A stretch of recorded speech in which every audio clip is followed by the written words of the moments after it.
You got to give credit to the Republican anti-Semites. At least they call themselves anti-Semites. The Democrats don't even have the guts to live up to it. Today is Wednesday, March 11th. This is Boundless Insights, and I'm Aviva Klompas.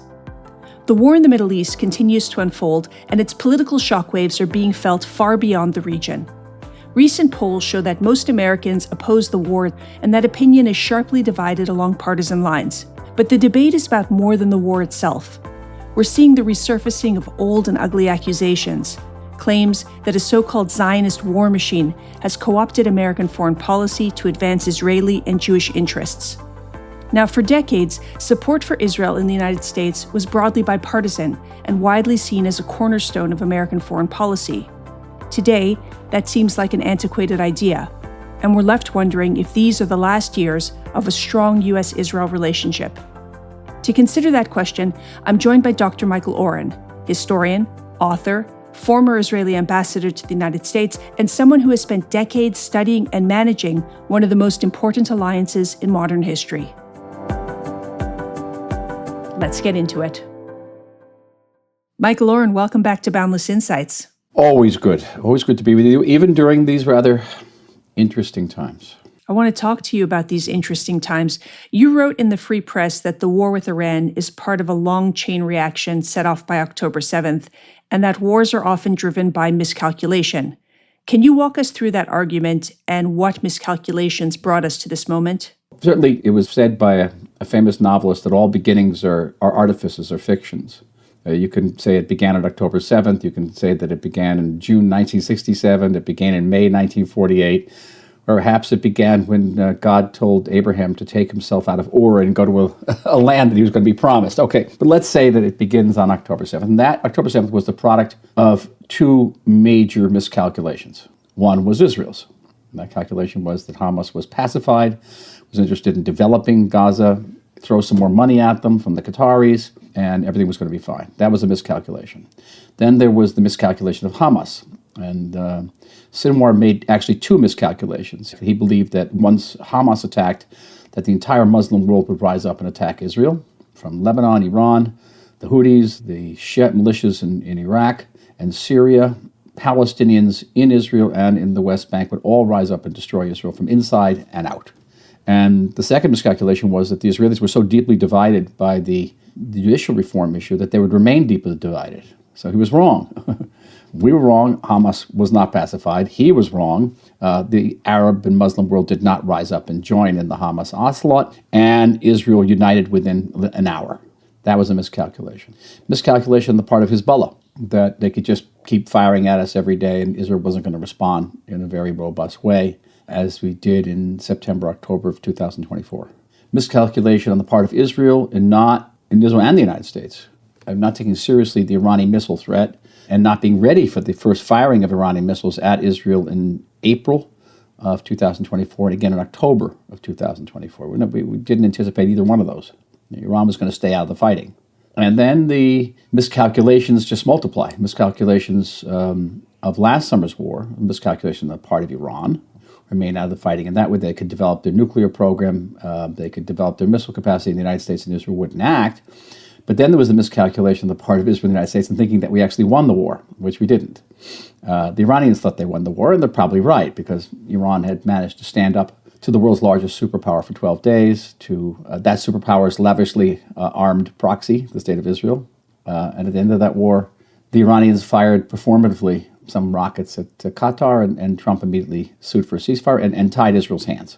Yeah, I raised a lot of, eyebrows, feathers, whatever you want to call I raised back in the summer when I said on Israeli television, hey, we didn't win this war. The Iranians think they won this war, and everyone jumped on me. I remember that, yeah. Now there are documents that have come out of Iran saying that they didn't want a ceasefire. Trump wanted a ceasefire. It was a miscalculation. And now we come to this miscalculation on the part of Iran, thinking that it was a bluff, that Trump's warnings to them after the upheaval of January 8th and the massacre in the street were bluffs. But miscalculations, listen, they just stack up all the time.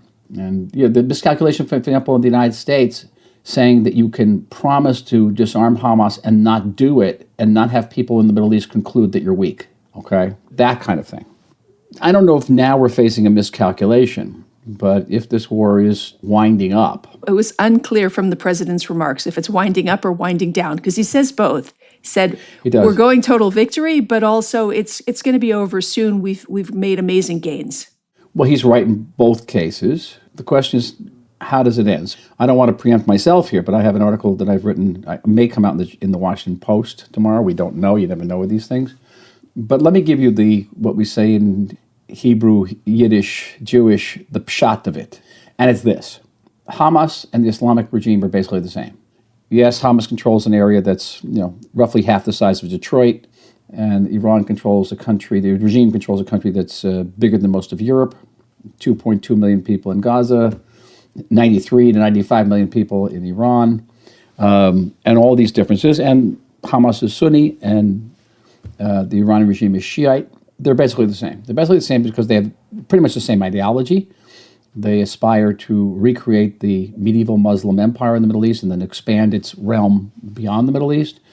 The means they have for doing this, subterfuge, terror, genocide, are the same. And they have exactly the same definition of victory. That's the key thing. They win by not losing. They don't care. Hamas does not care a Simply fig. by surviving. Yep. Hamas doesn't care how many Palestinians get killed. And I guarantee you the Iranian regime doesn't care how many ships America sinks. And how do you survive? Hamas survives by hiding behind its civilian population and getting Israel to kill them. That generates international American pressure on Israel to agree to a ceasefire. That's how you survive. Now, the Iranian regime knows that the world doesn't care all that much about dead Iranians, okay? But they do care an awful lot about oil prices. So they shoot at oil producers. At oil fields, at oil tankers, closing the Strait of Hormuz, and we're already seeing, I saw gas prices are up 50 cents in America already. Mm-hmm. But see how that works. See how it works. It's the same idea of getting Israel to shoot at Palestinian civilians. Same idea, because the result is the same. You get pressure to end the war. So then how do you, the article goes on to ask the question, okay, so how do you win? Barring, some popular revolt in Iran, which doesn't seem to be transpiring at all, and barring some coup inside the military or inside the RGC, which hasn't happened yet, how then do you pursue this war to the end? What point can you declare victory? And that is a very difficult question. Because if that war ends tomorrow, I don't care how much we've set them back. I don't care how many ships were sunken. All right? I don't care how many. They'll build right back. Right back. Just like Hamas did. You ask people in Gaza right now who won the war, and they'll say unequivocally Hamas won the war. And from Hamas's perspective, they're right. Well, the pressure that Iran is applying by making it economically uncomfortable for Americans is certainly working. And I want to talk about that and the miscalculation, if there was one, because I don't know if it's even been considered in the political calculation of what all this is actually going to mean for the U.S.-Israel relationship, which was already on the ropes.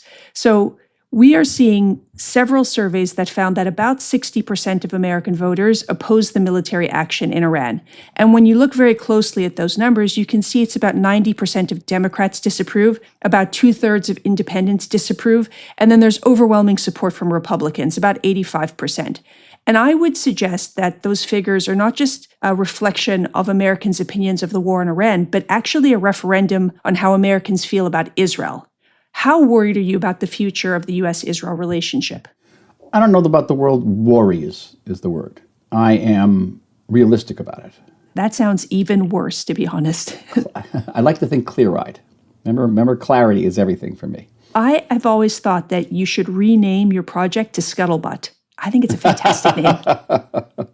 But, the Scuttlebutt from Dr. Michael Oren. Yeah. Not everybody likes clarity, by the way. Not everybody likes clarity. I don't know if your viewers would like what I just said about Hamas and Iran winning the war. These are hard things, but they're true. But once you have a clear-eyed vision, then how do you go about it? And I just say, to conclude what I thought about the article goes on to say that the model for dealing with Iran is not Iraq and Afghanistan, which everyone seems to think, the endless wars. The model is the Cold War, which takes decades. And you just keep the pressure up on Iran. It doesn't always have to be military. But Americans don't have patience for that, and I don't think President Trump has patience for it either, especially with a midterm around the corner. Gotcha. I gotcha. Okay, but I'm just saying this is how you win the war. The option is not to win the war. And I want to go on to talk about that later if I could. I want to come back to that notion. If America basically says, okay, we're out of here, we've done our bit, where does that leave Israel? But let's leave that for a second, because you asked me a question about the future of the U.S.-Israel relationship. On one hand, what this war has demonstrated, unequivocally, that the United States has just one dependable military ally, irrespective of who's in the White House. I don't care if it's President Mamdani. The president's primary responsibility is the security of the people of the United States. And if you are charged with the people of the United States and you've got one dependable military ally, you do not alienate that ally. You do not discard that ally. One has to assume that the next president's going to care about security in that way. One doesn't know, okay, the way America's going. I don't know. What Israel has to do is to diversify our foreign policy portfolio. Now, a day before this war, we experienced one of the most extraordinary events in our history. It almost went underreported, but a truly transformative event, and that was the visit of Prime Minister Modi of India to Israel, second visit, but that he came a day before the war. Do you think it was by design that they had him in Israel the day before the war? I don't know if it was by design, but it was certainly by gonads.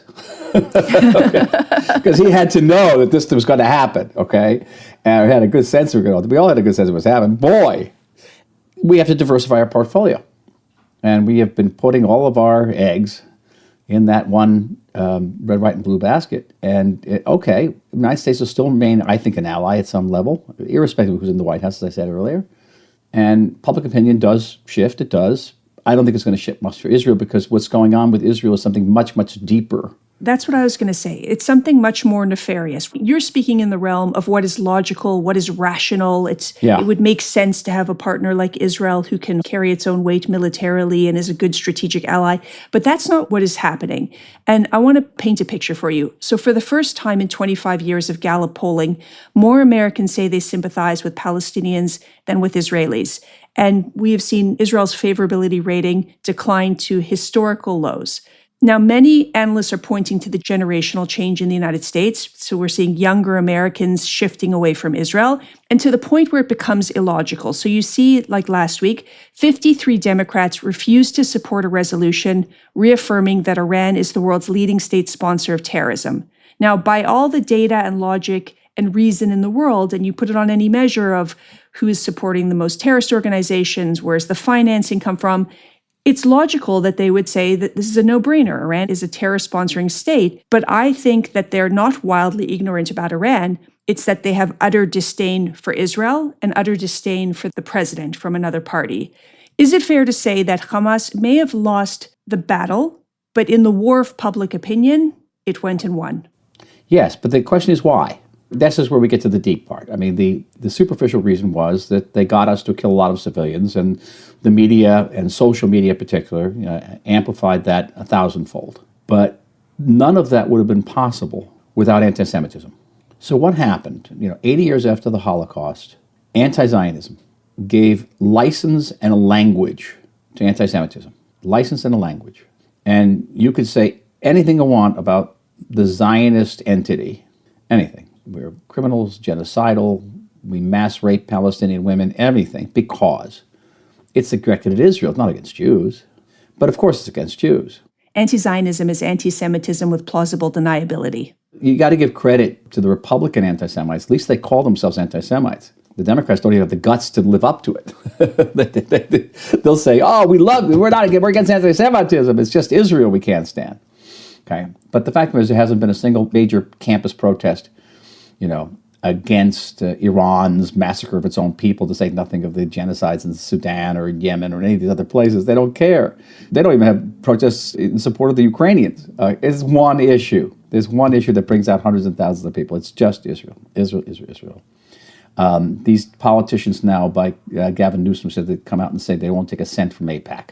Okay, but they'll take a cent from oil lobbies, from gun lobbies, from every other lobby in the world, except for the Jewish, except for the that's associated from the Qatari lobby. Yeah, sure. This is anti-Semitism. It just is, and it's not going back in the bottle. 80 years after the Holocaust, anti-Semitism, the world has reverted to the world that our great-grandparents knew, where anti-Semitism was a fact of life. All right? And it is a fact of life again, and we're going to have to deal with it, and we've survived with it, for 2,000 years. We're going to survive some more. It could be that the anti-Semitism will become so deep that it will actually overwhelm the strategic self-interest of decision makers. And the horrible example we have this, and I'm not comparing America to Nazi Germany, don't catch me on this, but the fact of the matter is that the Germans were killing Jews to the last days of World War II and using precious resources to run Auschwitz and the other camps while they were losing to the Russians and the Americans. So anti-Semitism is a very, very powerful force.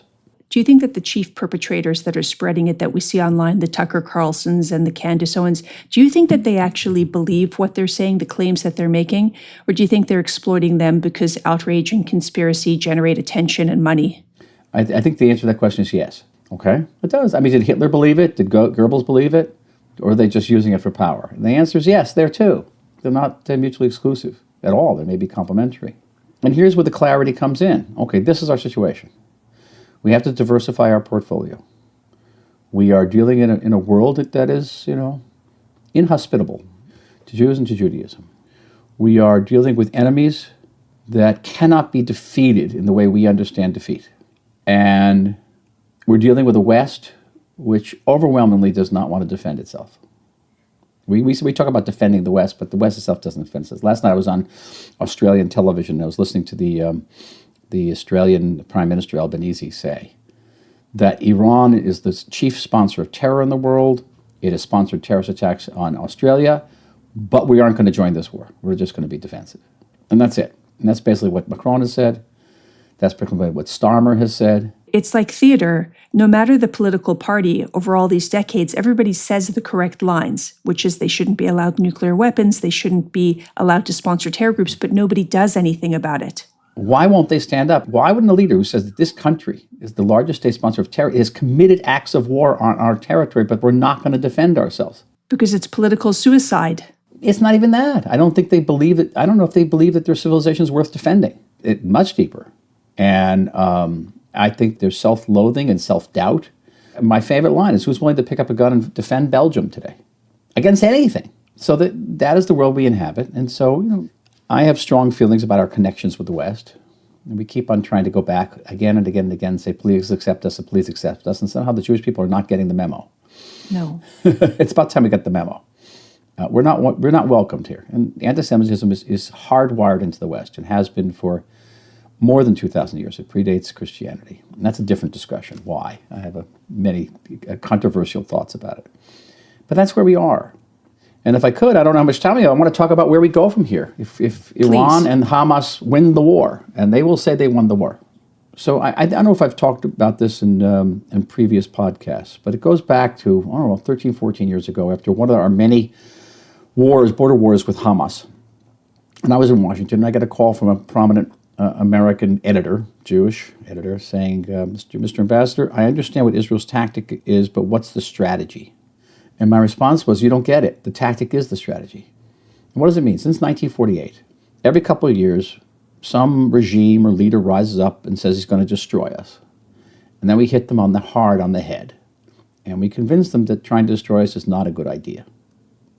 And for some countries and leaders, we do this often enough, and they conclude that maybe we should stop trying to destroy the Jews and maybe we should make peace with them, right? You get a Sadat, you get a Hussein, you get these countries that have signed the Abraham Accords.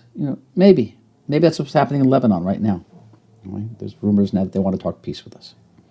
But in between the bouts of hitting our enemies on the head, we develop what is by any criteria one of, if not the most advanced nation state on earth.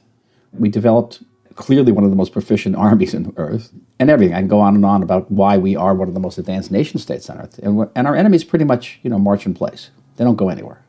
And that's the tactic, which is the strategy. The strategy, we too have, our way of winning is to survive on campuses and laboratories and in, music halls. And I feel the same way about this war, should it end tomorrow. Iran will declare victory, Hamas will declare victory, and maybe some parties in this conflict, maybe the Syrian leadership, maybe the Lebanese leadership now will make peace with us. And we will prepare for the next round. We will. And in between, we will strengthen ourselves and we will thrive in every way. And we will excel. And that's my vision. And by the way, just to put a finer point on it, it's pretty much the Jewish story of the last 3,000 years. We're going to get a Megillah out of this one. Yeah, that's pretty much the Jewish story. Some generation, Amalek or whoever you want to call him, Haman, rises up and tries to destroy us. And sometimes we have to pay a very, very heavy price, but ultimately we survive, and ultimately we do thrive. And that's not a line, that's empirical observation. So you ask me, am I pessimistic, optimistic? Those words are not kind of relevant. I'm realistic. You're not very optimistic about the West and its relationship with the Jewish people. But when you look at what's happening in the Middle East, the transformation taking place there, I remember a time at the United Nations when these countries would walk out when the Israeli ambassador was speaking, when there was no diplomatic or political relationships, never mind an Abraham Accords. And now, over the course of these past 2 years, nobody expelled their Israeli ambassador. Nobody went and severed their partnerships. And if anything, the partnerships are growing, even as they come under attack from Iran. And their airlines kept flying. So do you feel optimistic when you look at the Middle East region and people that understand Iran, Hamas, Hezbollah much, much better than the West? Because the West no longer respects strength, the fact that we demonstrate preeminent strength means that we will have relations with different countries. Why was Modi here? Because we're a weak country? Modi was here because we were a powerful country. And are we more powerful this week than we were last week? Yup. Big time. Yup. Big time. And, that is our victory. No one's going to rush to make alliance with Iran right now, but people will rush to make alliance with us.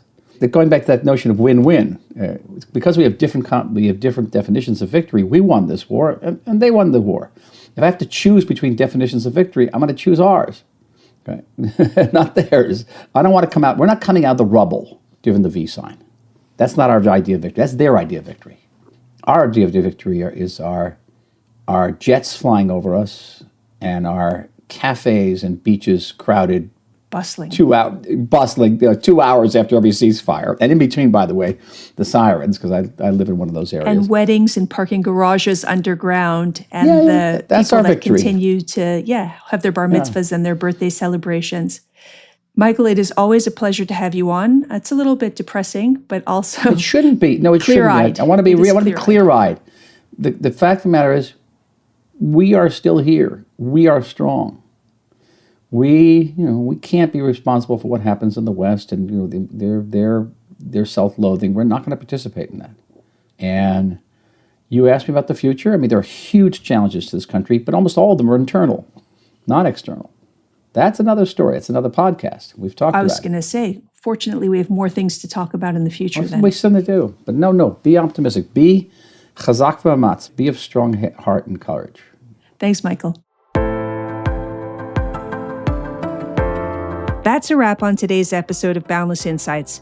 Whether you've been with us from the start or are just discovering our show, we're so glad you're here. If today's conversation sparked a question, challenged your thinking, or made you shake your head, I want to hear from you. Email me at podcast@boundlessisrael.org. Your feedback gives us ideas for new topics and new guests. And if you believe these conversations matter, there are 3 ways to support the show. First, hit that follow button so you never miss an episode. Second, help us spread the word. Share an episode with friends and family, post about it, or mention it in a group chat. It really does make a difference. And third, consider supporting our work. Boundless is a nonprofit, and we rely on donors to keep the show going. You can make a gift at boundlessisrael.org/donate. Until next time, stay curious, stay informed, and keep the conversation going.